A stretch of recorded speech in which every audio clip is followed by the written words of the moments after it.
El Hospital Santa Beatriz, un lugar donde la vida y la muerte solían cruzarse todos los días sin previo aviso, no estaba preparado para lo que estaba a punto de presenciar aquella mañana gris. El eco de unos pasos pequeños rompía la calma de los pasillos estériles. Eran pasos inseguros, temblorosos, pero con una determinación que desentonaba con la figura infantil que los generaba. Una niña de no más de 10 años, con el cabello desordenado, la ropa sucia y un rostro inexpresivo cubierto por ojeras, caminaba por el ala de maternidad.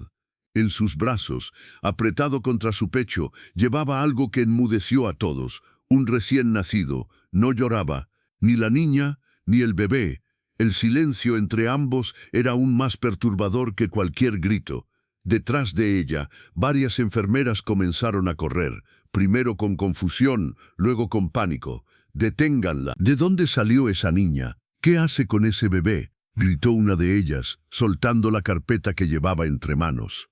La niña no se detuvo, no miró atrás, no pidió ayuda, solo caminaba.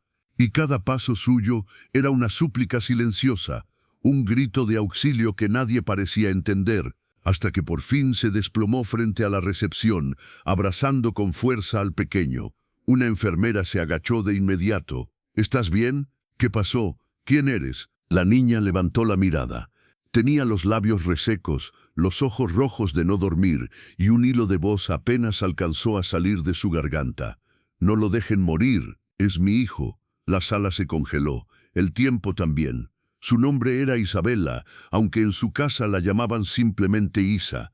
10 años, huérfana desde los 7. Al menos eso era lo que siempre le dijeron. Vivía con una mujer que se hacía llamar su tía, aunque no compartían apellido ni lazos evidentes. Aquella mujer era cruel, pero también estratégica. Nunca la golpeaba donde se viera, nunca le dejaba marcas visibles, solo heridas invisibles que se le colaban por los ojos y por los silencios. Isabela creció aprendiendo a callar, a no hacer preguntas, a moverse sin ser notada. Cuidaba de sí misma como si fuera adulta. Limpiaba, cocinaba, lavaba, y a veces lloraba en silencio mientras abrazaba una vieja camiseta de su madre que aún olía a jabón barato. Pero nada la preparó para lo que ocurrió un año atrás. Una noche, un hombre entró a la casa.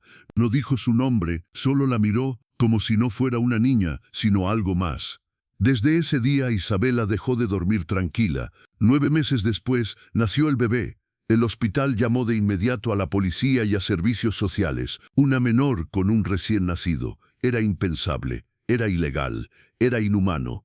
Los doctores le hicieron exámenes. El bebé estaba en estado crítico por desnutrición y falta de higiene. Y sin embargo, vivo. Isabela había hecho lo imposible por mantenerlo con vida. Le dio leche robada. Lo cubrió con su propio cuerpo durante las noches frías. Aprendió a cortar pañales viejos para hacerlos rendir. Nunca se quejó. Solo lloraba cuando el bebé se enfermaba. Solo entonces, como si su dolor no importara, mientras el niño respirara. En la sala de interrogatorios del hospital, una trabajadora social le preguntó suavemente: «Isa, ¿dónde están tus padres? Mi mamá está muerta. A mi papá no lo conocí», respondió con frialdad. «¿Y quién es el papá de tu bebé?». La niña bajó la cabeza. Un silencio denso llenó el cuarto. No lloró, no gritó, solo murmuró: «Él dijo que si contaba algo, me mataba». La trabajadora social palideció y supo de inmediato que este caso no era uno más, era una tragedia viva, una que nadie había visto venir, una que nadie había querido ver. El caso se volvió viral en menos de 12 horas. Alguien filtró la imagen de Isabela cargando al bebé mientras las enfermeras corrían tras ella. Las redes explotaron, algunos la llamaban heroína, otros la insultaban. «¿Dónde están los padres?», preguntaban. «¿Por qué nadie hizo nada antes?». La noticia llegó a oídos de un millonario filántropo llamado Samuel Varela, dueño de una cadena de clínicas privadas. Al ver la imagen de la niña, algo en él se rompió, porque también tuvo una infancia donde nadie lo protegió, porque también supo lo que era tener miedo en casa. Sin dudarlo, ordenó que se le brindara a Isabela todo el apoyo médico, legal y psicológico posible, pero cuando llegó al hospital, la niña se había escapado. Sí, se fue. Desapareció durante la madrugada, dejando solo una nota escrita con letra temblorosa. Si me quitan a mi hijo, no tengo para qué vivir. La ciudad entera se movilizó. El hospital se volvió un campo de búsqueda. Las cámaras fueron revisadas, pero Isabela era lista, demasiado lista. Había vivido escapando toda su vida, y ahora la niña y su bebé estaban desaparecidos. Afuera, la ciudad seguía su curso. Miles de personas se cruzaban sin mirarse. Nadie sospechaba que, en algún rincón, una niña de 10 años intentaba sobrevivir con su hijo, escondida entre sombras, con miedo de que el mundo le arrebatara lo único que le quedaba. Una semana pasó, luego 2. Hasta que, una noche, en una parroquia abandonada en las afueras del centro, un guardia de seguridad llamó a emergencias. Hay una niña sangrando, con un bebé en los brazos. Vengan rápido. Isabela fue llevada al hospital en coma. El bebé al borde de la muerte. ¿Quién era realmente ese hombre que amenazó a Isabela? ¿Y por qué parecía haber alguien muy poderoso tratando de ocultar todo este caso? La primera vez que Isabela abrió los ojos, tras caer en coma por pérdida de sangre y agotamiento extremo, fue a las 3:12 am. No gritó, no pidió ayuda, ni siquiera intentó incorporarse. Solo giró la cabeza con dificultad hacia su costado derecho. Lo único que le importaba saber era si el bebé seguía vivo. Sus pupilas se encontraron con la tenue silueta de una incubadora. Pequeña, silenciosa, rodeada de cables, su bebé estaba allí. Pero había algo más, una presencia, sentado junto a la cama, con el rostro cubierto por la sombra de la lámpara. Un hombre de traje gris y mirada dura la observaba. No parecía médico, tampoco policía. Llevaba consigo una carpeta gruesa con documentos sellados y una pregunta directa: ¿dónde lo escondiste antes de llegar al hospital? Isabela no respondió. Cerró los ojos con fuerza. Quería desaparecer. Él insistió. Isa, no estás sola, pero si no hablas, no podré ayudarte. El bebé no resistirá otra noche sin cuidados especiales. Ella volvió a abrir los ojos, lentamente, como si cada párpado pesara toneladas. ¿Él está vivo? Sí, pero necesitas decirnos quién te hizo esto, quién es el padre. La niña tragó saliva, sus labios agrietados sangraban al hacerlo. Y por primera vez lo dijo en voz alta: mi tío. El hombre de traje se llamaba Esteban Torres, un fiscal de menores que llevaba 19 años trabajando en casos de abuso. Pero jamás había visto algo como esto. Una niña cuidando a su hijo con tal devoción, escondiéndose, protegiéndolo como una madre adulta, a pesar de su corta edad. Y lo más perturbador, el expediente de Isabela no coincidía con ningún registro oficial. Su supuesta tía no era su tutora legal. No existían papeles, no existía escuela, médico, ni rastro institucional. Para el sistema, Isabela no existía. Había sido criada en la sombra, como una carga, como un error. Torres contactó con la policía de protección al menor. Lo que descubrieron lo dejó sin aliento. Isabela fue llevada a vivir con esa mujer tras la muerte repentina de su madre, en un accidente vial, 3 años atrás. Pero lo que no se supo hasta ese momento fue que la mujer cobraba una pensión estatal por la niña, firmando cada 3 meses con documentación falsa. Nadie hacía visitas, nadie se preocupaba. Era otro caso más en el colapsado sistema de asistencia, pero lo peor aún no salía a la luz. El tío, aquel que la visitaba por las noches, no vivía con ellas, pero era cercano, demasiado cercano. Un contratista del gobierno, con influencias, con dinero, un hombre que sabía esconderse detrás del poder y los buenos trajes, y su nombre empezaba a sonar fuerte: Gregorio Menéndez, casado, 2 hijos, condecorado por su trabajo en infraestructura social. Y aparentemente un monstruo en secreto. Cuando las autoridades comenzaron a investigar, se encontraron con puertas cerradas, órdenes bloqueadas, silencios incómodos. Alguien poderoso no quería que el nombre de Isabela se hiciera público, no por compasión, no por justicia, sino por conveniencia. Mientras tanto, en el hospital, Isabela permanecía aislada en una sala especial, no por castigo, sino por protección. Los medios la buscaban, Algunos querían ayudar, otros lucrar con su historia. Pero ella solo pedía una cosa: quiero tener a mi bebé conmigo, dormir con él, sentirlo respirar. Los médicos se negaron al principio, era demasiado riesgoso. Pero cuando vieron cómo reaccionaba el bebé al contacto con su madre, cambiaron de opinión. Cada vez que Isabella se acercaba a la incubadora, el corazón del niño se estabilizaba, su oxígeno mejoraba, sus ojos se movían, como si reconociera en esa niña su única conexión con el mundo. Ella le hablaba bajito, mientras lo acariciaba por la ventanita de la cuna. Aguanta, yo también tuve miedo, pero ya no estás solo. Y a veces lloraba sin sonido, con la boca apretada, como si llorar en voz alta fuera un lujo que ya no podía permitirse. Una noche, mientras dormía, una enfermera escuchó algo desde la habitación. Eran murmullos, llantos y un susurro masculino. Al abrir la puerta, no vio a nadie, pero sobre la cama de Isabella había una nota, escrita con marcador rojo. «Calla, o pierdes al bebé», la enfermera gritó. La seguridad del hospital entró en alerta, y Torres, al enterarse, ordenó protección inmediata. Ya no había dudas. Alguien estaba intentando silenciar a Isabella, y tenía acceso. Las cámaras de seguridad revelaron a un hombre encapuchado entrando por la puerta de mantenimiento.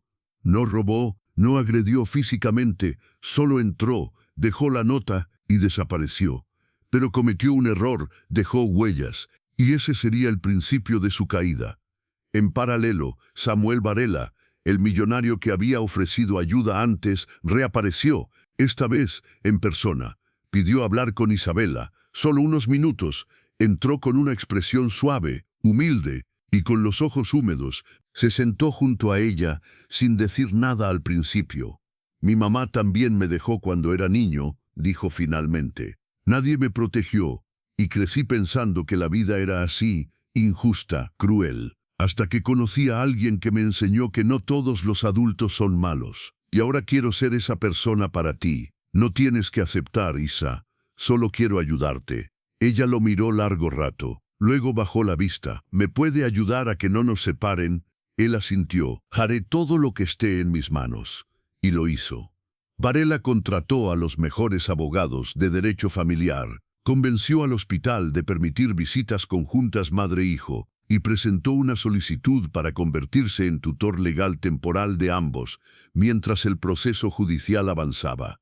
Pero no todo era tan fácil, porque del otro lado, el tío, Gregorio Menéndez, también se estaba moviendo. Negó todo y contrató a un equipo legal con más recursos que muchos gobiernos pequeños. Afirmaba que la niña estaba manipulada, que su familia le había inventado todo por dinero, que no había pruebas, y lo más peligroso, tenía amigos jueces.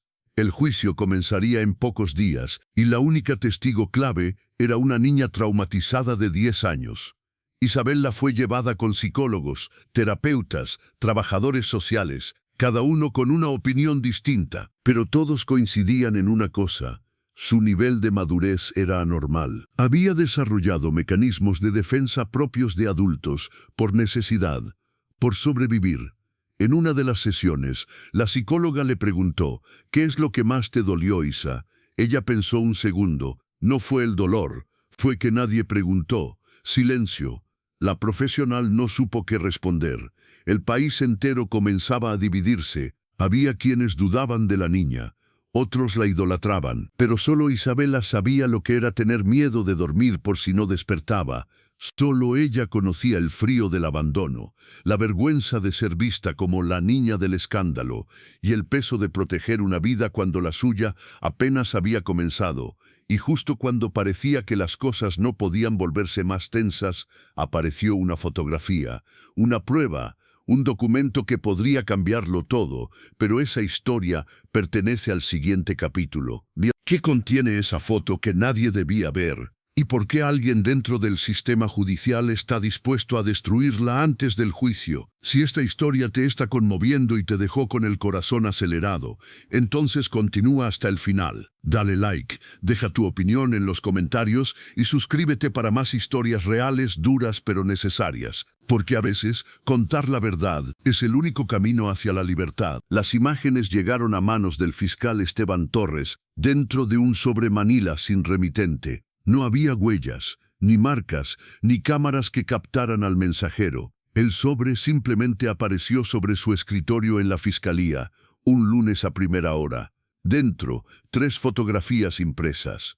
La primera, tomada desde el interior de una casa, Isabela, de apenas 9 años, con el rostro demacrado, sentada en un rincón, abrazando una muñeca rota. En la esquina inferior, una fecha. 14/7. La segunda imagen era más perturbadora. Isabela, dormida en una cama mal tendida, mientras un hombre de traje, parcialmente de espaldas, se inclinaba sobre ella, una mano en su hombro, la otra fuera de cuadro. Y la tercera, la más escalofriante. Gregorio Menéndez, en primer plano, sonriendo para la cámara en lo que parecía ser un evento público, con Isabela a su lado, sosteniéndola por el cuello con una falsa actitud paternal. Pero lo más inquietante era su mirada.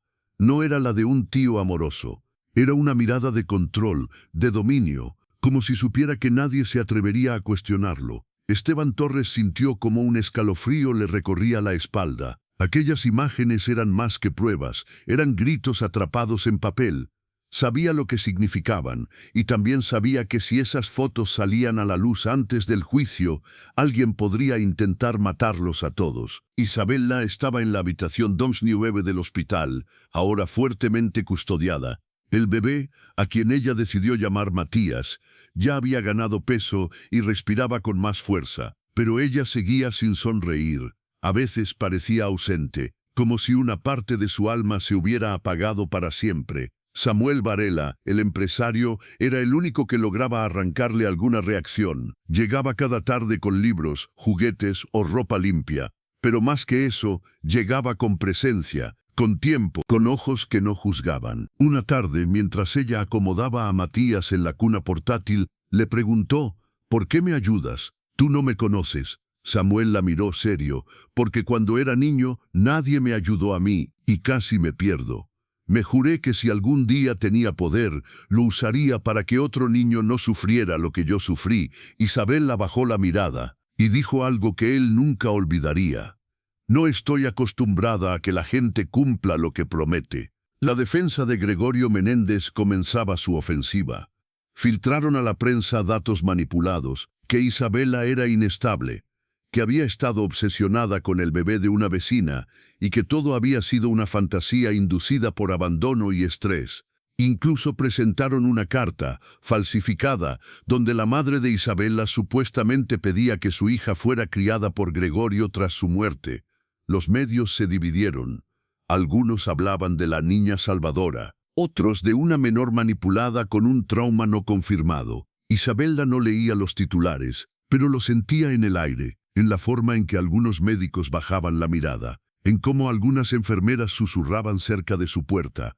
La humillación no venía solo de las palabras, venía del silencio. Esteban Torres se debatía entre hacer públicas las fotos o guardarlas hasta el juicio. Si las presentamos ahora, los medios explotarán, dijo a su equipo. Pero si las ocultamos, corremos el riesgo de que las hagan desaparecer. Fue Samuel Varela quien tomó una decisión arriesgada. Usó su canal personal en redes, donde tenía más de 3 millones de seguidores, y subió un video. No puedo callar más. Esta es Isabela. Tiene 10 años. Lleva semanas en el hospital tras haber escapado de su captor con un bebé en brazos. Un bebé que ella protegió con su vida. No es una historia, no es ficción, es una niña real, y el hombre que la agredió tiene poder, pero ya no tiene el silencio. El video incluía las imágenes, cuidadosamente editadas para proteger la identidad de Isabela, pero mostrando claramente a Menéndez. El efecto fue inmediato. La fiscalía colapsó en llamadas. Las redes ardieron. Se convocaron protestas frente al tribunal. Cientos de personas exigían justicia. Querían la cabeza de Gregorio Menéndez. Y no solo eso, Querían saber por qué nadie hizo nada antes. El juicio fue adelantado por motivos de seguridad, pero en el fondo, la niña estaba quebrándose. Una noche, Isabella no quiso hablar, no quiso comer, solo se quedó sentada en el borde de la cama mirando la ventana. Cuando la enfermera le preguntó qué pasaba, ella simplemente respondió: si gano el juicio, me van a quitar a Matías. Y si lo pierdo, me van a encerrar. Y tenía razón, porque aun si ganaba, era probable que servicios sociales la enviaran a un hogar temporal y al bebé a otro. Las leyes no estaban hechas para madres de 10 años, y menos aún para proteger a las que el sistema había ignorado. Entonces Samuel hizo una última jugada. Presentó una solicitud de adopción conjunta, él como tutor legal y figura parental para ambos. Una familia construida desde el dolor pero con intención de sanar, aunque el juez podía rechazarla, aunque el sistema no estaba preparado. Él la presentó con una carta manuscrita de Isabella que decía: no quiero una casa grande, ni lujos. Solo quiero dormir sin miedo y que Matías no llore de hambre. Y si él sonríe, yo también puedo aprender. Días antes del juicio, un hombre se acercó a la fiscalía pidiendo hablar con Torres. Era un antiguo trabajador de la casa donde vivía Isabella. Tenía 58 años, voz temblorosa y un pasado lleno de culpa. Yo vi cosas, no dije nada. Me callé por miedo a perder el trabajo, pero ya no puedo más. Tengo grabaciones. Las presentó. Audios donde Gregorio hablaba de enseñarle disciplina a la niña y se reía con otro hombre sobre cómo nadie se atrevería a acusarlo. Ese testigo lo cambió todo. Y ahora el juicio estaba a punto de comenzar. Todos los ojos estaban sobre Isabella, pero las preguntas se acumulaban. ¿Podrá una niña de 10 años enfrentar a un monstruo frente a un juez?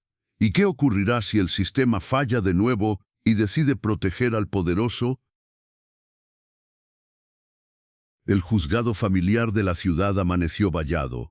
Cámaras, policías, gente con pancartas, algunos a favor, otros dudando. Todos querían ver con sus propios ojos a la niña de la que todos hablaban. Isabella llegó al edificio de la mano de Samuel Varela. Llevaba un vestido blanco que le quedaba ligeramente grande. No por moda, sino porque nunca había tenido ropa hecha a su medida. Sostenía en brazos a Matías, arropado entre mantas grises. Sus pasos eran cortos, inseguros, pero había algo en su mirada que paralizó a todos los presentes. No era miedo, era fuego. Era alguien que ya había sufrido demasiado como para seguir temiendo. En la sala, Gregorio Menéndez esperaba junto a sus abogados. Impecable como siempre, traje de diseñador, anillo de bodas reluciente, fingía serenidad. Pero su mandíbula apretada lo traicionaba. El juez era un hombre mayor, canoso, de voz firme pero templada. El fiscal Torres se preparaba para lo que sabía que sería una batalla desigual. Aunque tenía pruebas, estaba a punto de pedirle a una niña que reviviera su peor trauma frente a extraños. La defensa comenzó con ataques sutiles. Su señoría, estamos ante un caso mediático, inflado por la viralización irresponsable de imágenes incompletas. No podemos aceptar como prueba la palabra de una menor emocionalmente inestable, sin supervisión materna, sin educación básica y según informes con tendencias delirantes.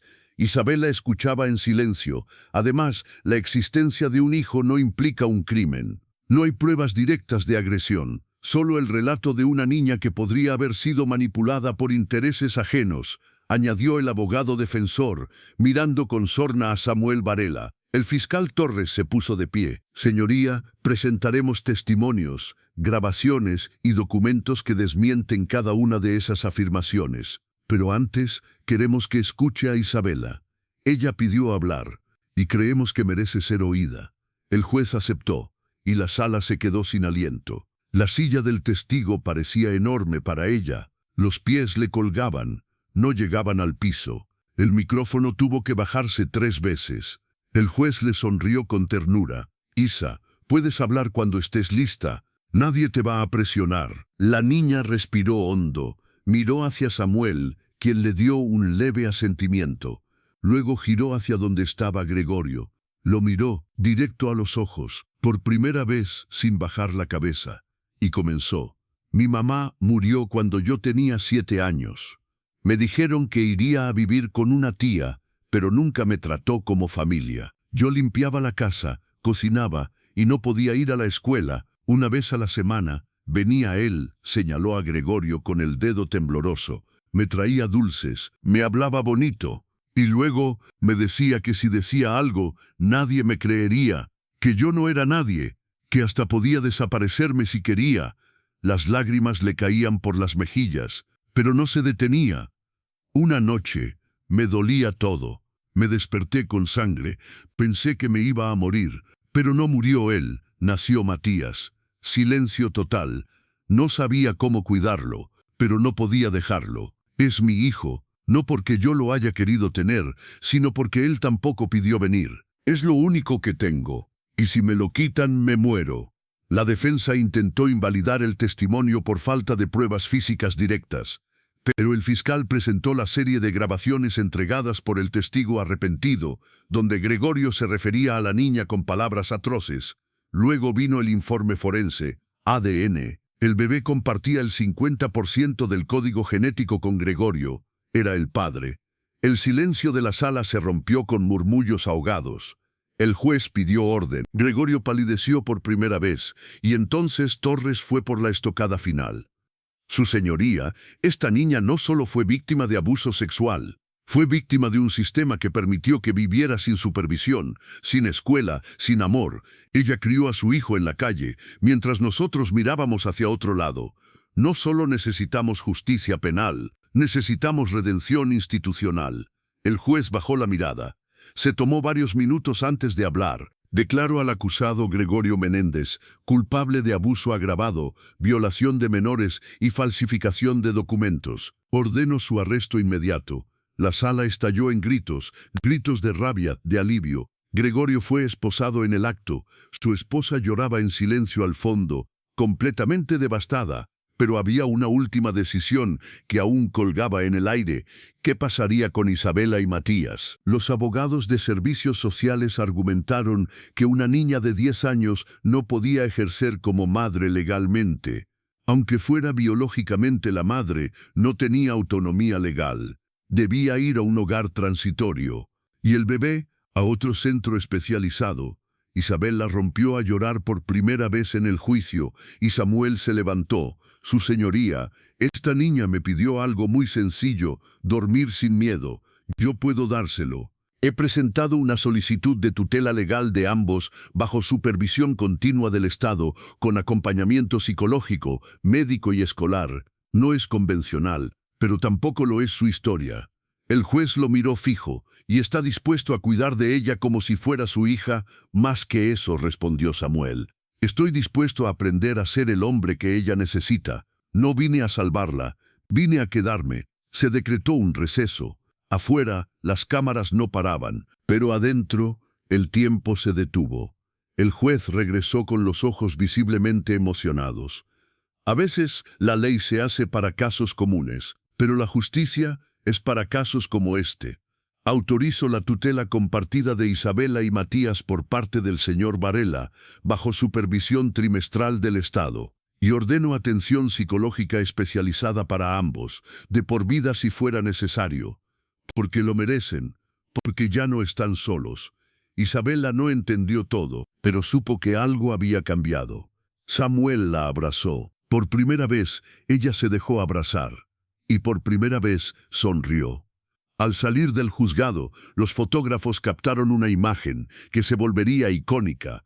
Una niña de 10 años, cargando a su hijo, abrazada por el hombre que decidió no mirar hacia otro lado. La imagen que el sistema necesitaba, la imagen que ningún poder logró enterrar. ¿Será posible reconstruir una vida después del infierno? ¿Puede el amor genuino vencer el dolor de lo irreversible? El tiempo no se detuvo en aquel hospital. Mientras los doctores analizaban en privado el testimonio de Luna y los asistentes sociales indagaban su paradero, la niña permanecía sentada junto a la incubadora, negándose a dormir, negándose a soltar al pequeño Leo, como si al cerrar los ojos él fuera a desaparecer. No llores más, hermanito. Yo ya te salvé. Nadie va a volver a hacernos daño, susurraba con voz quebrada. Las enfermeras la miraban desde lejos, sin atreverse a acercarse del todo. Algunas lloraban en silencio, otras solo murmuraban con impotencia, porque lo que Luna había contado no era solo una historia triste, era una vergüenza para todos los adultos que alguna vez se cruzaron en su camino y miraron a otro lado. Mientras tanto, en una sala privada, la psicóloga del hospital analizaba los dibujos que Luna había hecho durante la sesión. Un bebé envuelto en mantas dentro de una caja, un sótano con puertas cerradas y la silueta de un hombre sin rostro, una madre con cara de sombra, y en el centro, una niña con una espada hecha de palos frente a un monstruo de muchas cabezas. No hay duda, dijo la psicóloga al equipo médico. Esta niña fue víctima de abuso sistemático, psicológico y negligencia extrema. Lo más impresionante es que no se quebró, sino que se convirtió en protectora de su hermano. Está actuando como madre real. ¿Y los padres? El expediente dice que la madre fue vista por última vez ingresando a urgencias por sobredosis hace 2 años. El padre, bueno, legalmente no existe, pero Luna mencionó a un hombre millonario que la madre visitaba a escondidas. Ese dato activó una búsqueda policial inmediata, y lo que descubrieron congeló el aire de la sala. La madre, en efecto, mantenía una relación clandestina con un empresario poderoso, casado, dueño de varios hoteles en la ciudad. Las visitas eran esporádicas, a escondidas, pero en una de ellas, la mujer había salido embarazada. 6 meses después, desapareció del radar. Esa noche, la asistente social se sentó junto a Luna con una libreta, no como interrogadora, como alguien que estaba por fin dispuesta a escuchar de verdad. ¿Puedes contarme cómo cuidaste al bebé todo este tiempo? Luna la miró con cansancio. Tenía ojeras marcadas, manos agrietadas, pero no tenía miedo. No fue tan difícil. Solo necesitaba amor y silencio. Silencio, para que no lo oyeran llorar. Si lloraba, mamá se enojaba, y el hombre, el que venía por las noches, decía que lo iba a quitar de encima. Yo no sabía qué significaba eso, pero no sonaba bien, y tú lo alimentabas. Yo robaba comida de la tienda del señor Miquel. Una vez me atrapó, pero cuando le dije que era para mi hermanito, me dio una bolsa llena. Me dijo, tú no deberías estar haciendo esto, niña. Y lloró como un niño. La trabajadora social sintió que el corazón se le arrugaba. Aquella niña no solo había asumido un rol que no le correspondía, sino que había sido invisible durante años. Ni el sistema, ni los vecinos, ni los maestros, porque sí, había estado escolarizada 1 año. Antes de desaparecer, notaron las señales. Todos habían fallado. A las pocas horas, la policía localizó a la madre. No estaba muerta, pero no estaba viva del todo. Vagaba por las calles, completamente ida, con el cabello sucio y las uñas rotas. Cuando le hablaron de sus hijos, solo se rió. «Hijos.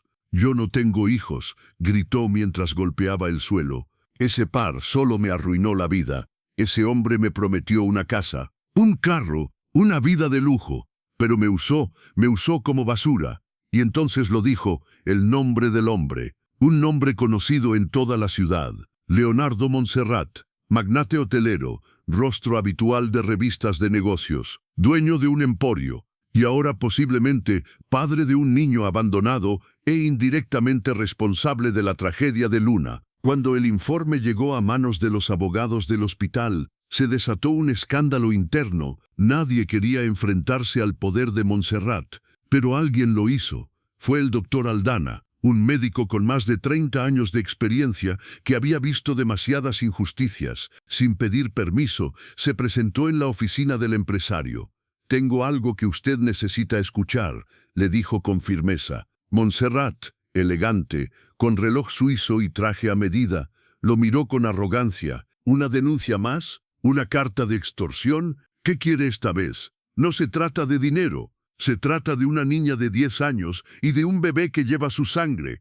Hubo un silencio gélido. «Usted es el padre, señor Montserrat. Lo hemos verificado con pruebas genéticas. La madre ya no está en condiciones, pero su hijo está vivo y fue salvado por su hermana, la niña a la que usted dejó en la sombra. Eso no puede ser. ¿Quiere ver una foto?». Le mostró la imagen. Luna caminando por el hospital, con el bebé en brazos, mientras un grupo de enfermeras la seguía con el rostro desencajado. El rostro de Montserrat se descompuso.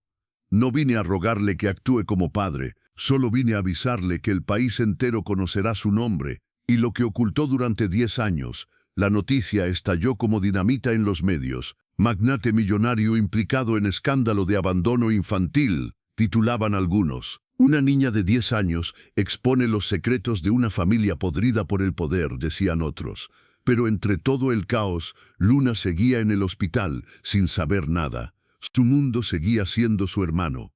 ¿Podemos quedarnos aquí para siempre?, le preguntó al doctor Aldana una mañana. No, pequeña, pero prometo que no volverás a estar sola. Y cumplió su promesa.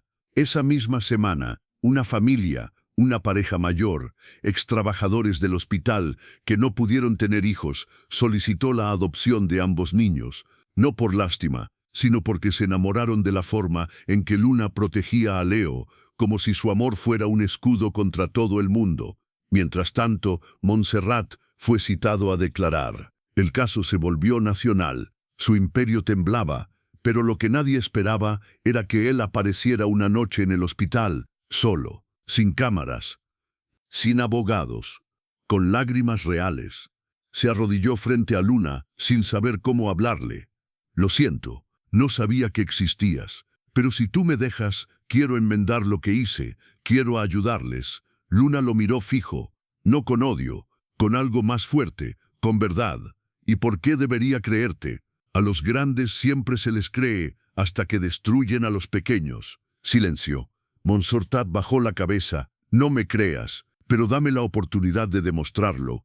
Luna no respondió. Solo abrazó a Leo, como siempre. ¿Aceptará Luna la ayuda del hombre que, sin saberlo, fue parte de su abandono? ¿Puede una niña de 10 años cambiar el corazón de un millonario marcado por el ego y el silencio? El silencio de la habitación donde Tania dormía era denso, pesado, como si cargara el peso de todos los secretos que el mundo le había negado. Desde que llegó al hospital con su hermanito en brazos, nada había sido sencillo para ella, ningún respiro, ninguna tregua, solo más preguntas, más miradas inquisitivas, más burocracia y más puertas cerradas. Pero esa noche fue distinta.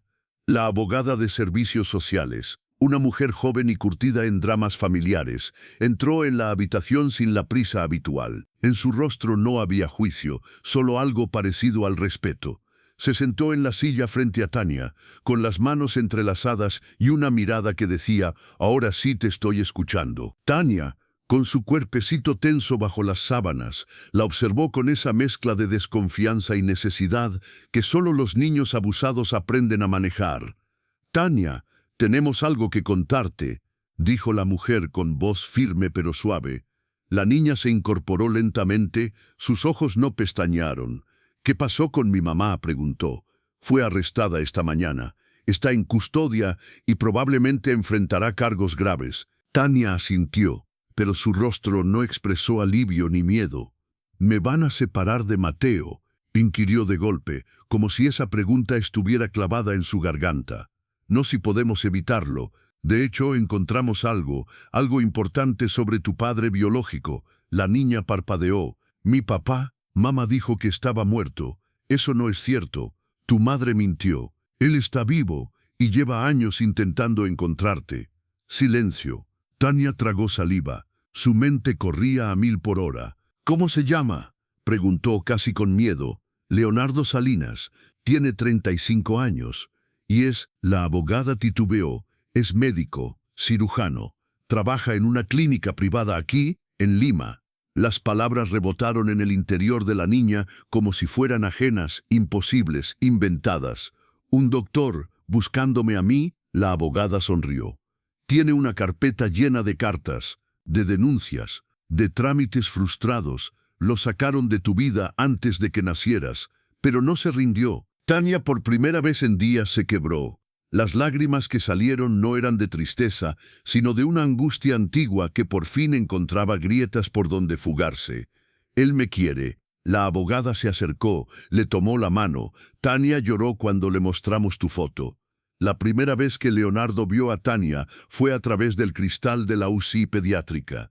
Ella estaba en una cama, dormida, abrazando a su hermanito, que respiraba con ayuda de una pequeña mascarilla de oxígeno. El doctor tenía las manos temblorosas.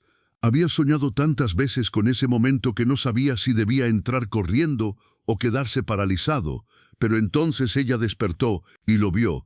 Él levantó la mano, ella también. La conexión fue inmediata. No hicieron falta palabras. No importaban los años perdidos. Él tenía los mismos ojos oscuros que ella, la misma forma de fruncir el ceño cuando algo no le cerraba. Lo que siguió fue un abrazo contenido, fuerte, quebrado, como si los dos intentaran recomponer el tiempo a través de la piel. «¿Por qué no me buscaste antes?», le preguntó ella en voz bajita. «Siempre lo hice, mi amor, pero tu mamá me escondió todo. Me dijeron que habían salido del país. Incluso pensé que...» Tragó saliva. «Pensé que ya no existías». Tania lo observó, con ese nivel de sabiduría brutal que solo los niños rotos poseen. «Yo tampoco existí para nadie», susurró. Los días siguientes fueron un torbellino de emociones y trámites. El test de ADN se procesó con urgencia. Era positivo. Leonardo era el padre biológico, y no solo de Tania, también de Mateo. El shock fue doble. Nunca supo que ella había vuelto a embarazarse. «Ella nunca me quiso decir», le preguntó al trabajador social. No, según lo que se descubrió en la investigación, todo fue parte de un plan, un chantaje. Ella quería usar a los niños como herramienta de control. Te necesitaba desesperado y ausente. A Leonardo se le quebraron las manos en los bolsillos. Lloró en soledad esa noche, no por ella, sino por cada cumpleaños perdido, por cada noche en la que su hija se durmió con hambre o miedo, por cada vez que alguien la humilló llamándola pobre, sin saber que él, su padre, ganaba miles y tenía una casa vacía, esperando solo por ellos. El día que Tania y Mateo salieron del hospital, lo hicieron con ropa nueva, digna, y un futuro en construcción. Las cámaras de seguridad captaron el momento en que ella cruzó la puerta con su hermanito en brazos y vio a su padre, esperándola con un abrigo en la mano. Había periodistas, médicos, personal administrativo. Todos callaron, todos entendieron. No era un caso más, era una herida social, un mensaje. «Papá», dijo Tania por primera vez, y en ese momento Leonardo cayó de rodillas. No por debilidad, sino por respeto. Esa noche, en la casa de Leonardo, Tania dormía en una cama de sábanas suaves, sin manchas, sin agujeros.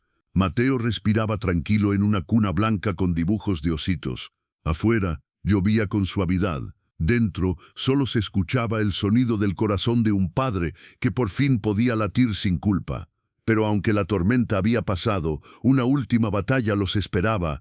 ¿Qué pasará cuando la madre de Tania intente recuperar la custodia desde la cárcel? ¿Y qué descubrirán cuando Tania confiese un último secreto que aún no ha revelado, ni siquiera a su padre? La historia no ha terminado. Si esta historia te ha conmovido hasta aquí, no olvides dejar tu like, compartir este video, comentar tu opinión y suscribirte para más relatos que llegan directo al corazón.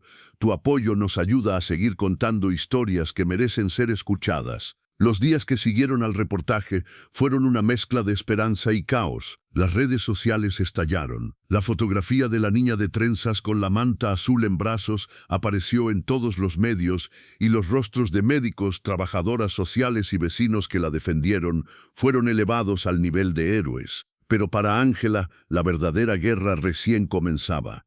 A pesar del revuelo mediático, ningún familiar apareció a reclamarla. Ni un solo pariente, ni una llamada, ni una carta. Solo la presión pública evitó que fuera devuelta al centro de menores. Se le asignó una nueva tutora legal temporal, la doctora Vega, quien luchó para que Ángela y su bebé no fueran separados nuevamente. «Están juntos, y así deben quedarse», dijo Vega frente al juzgado. «Esta niña no necesita un hogar nuevo, ella ya es un hogar». La frase se volvió viral. Pero mientras las redes la aplaudían, Ángela seguía sin sonreír. Tenía pesadillas por las noches. Escuchaba las cadenas del sótano. Sentía las garras invisibles de su madre, rasgando sus recuerdos, sus palabras susurradas. «Eres una inútil. Nadie va a quererte. Tenía miedo de tocar al bebé cuando dormía, de que le ocurriera algo, de que se lo arrebataran otra vez. A veces se levantaba y lo miraba durante horas, observando su pecho subir y bajar como un milagro frágil. Y en medio de ese silencio, ella tomó una decisión: contarlo todo. La audiencia fue privada. Solo estaban presentes el juez, la doctora Vega, un psicólogo forense, 2 abogados del Estado y Ángela. Se sentó en la silla como si le pesaran 100 años encima. Sus manos temblaban, su voz al principio era baja, casi imperceptible, pero poco a poco su verdad emergió. La niña habló del encierro, de las palizas, de los gritos, del hambre, del día en que su madre le lanzó una olla hirviendo porque no cuidó bien al bebé, del día en que su padrastro intentó vender al niño a unos hombres en una camioneta, y del momento exacto en que supo que tenía que huir o morir. Los adultos la escuchaban con lágrimas contenidas. Nadie la interrumpió. Al final, el juez, un hombre de rostro adusto, no pudo evitar dejar escapar un suspiro quebrado. Gracias por tener el valor, Ángela. Este país no te protegió como debía. Pero hoy empezaremos de nuevo. Las medidas fueron rápidas. Se emitieron órdenes de arresto para la madre y el padrastro. La policía, con ayuda de testimonios vecinales, logró capturarlos en una casa abandonada en las afueras de Chiclayo.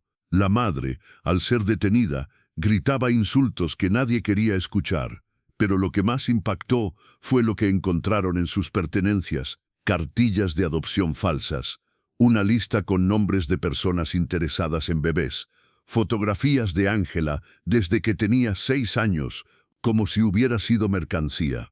El horror había sido real, documentado, sistemático, y Ángela lo había sobrevivido todo. 6 meses después, las cosas comenzaron a cambiar. El Estado le otorgó la tutela permanente a la doctora Vega, quien decidió adoptarla formalmente. Se trasladaron a Lima, lejos de todo lo que dolía. Ángela empezó a ir a una escuela con uniforme y recreo. Comía 3 veces al día, le pusieron brackets y le dieron libros nuevos, pero sobre todo, ya no dormía con un ojo abierto. El bebé, ahora llamado Lucas, empezó a balbucear palabras. Decía agua, mamá, y cada vez que veía a su hermana, abría los brazos como si ella fuera su universo entero. Una tarde, Vega la encontró en la sala, llorando en silencio.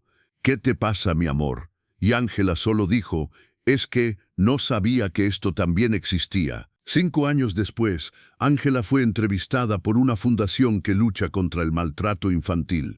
Tenía 15 años. Ya no hablaba temblando, ya no bajaba la cabeza. Contó su historia sin adornos, sin esconderse. Y al final dijo algo que quedó grabado en todos los que la escucharon. «Yo pensé que ser fuerte era aguantar, pero aprendí que ser fuerte también es pedir ayuda. Y hablar, porque hay silencios que matan, pero también hay palabras que salvan». Hoy, Ángela sueña con ser abogada, y no cualquier abogada. Quiere defender a niños, a niñas como ella. Quiere ser esa voz que no tuvo cuando más lo necesitaba. Porque su historia no es solo una cicatriz, es una bandera, una advertencia, una promesa.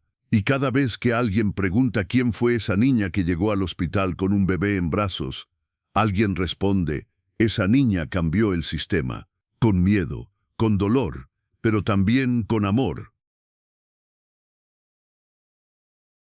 En un mundo donde muchos callan por miedo, Ángela alzó la voz. Su dolor no la definió, pero sí forjó su coraje. Nos enseñó que incluso los más pequeños pueden enfrentar los monstruos más grandes, que ser pobre no es sinónimo de ser débil, que ayudar, aunque sea con una mirada, puede salvar una vida. A veces el héroe no lleva capa, lleva trenzas y una manta azul. ¿Te conmovió esta historia? Entonces dale like, comparte este video y suscríbete para más relatos inspiradores que tocan el alma. Y cuéntanos en los comentarios, ¿qué harías tú si te encontraras a una niña sola con un bebé en la puerta de un hospital? Nos vemos en la próxima historia.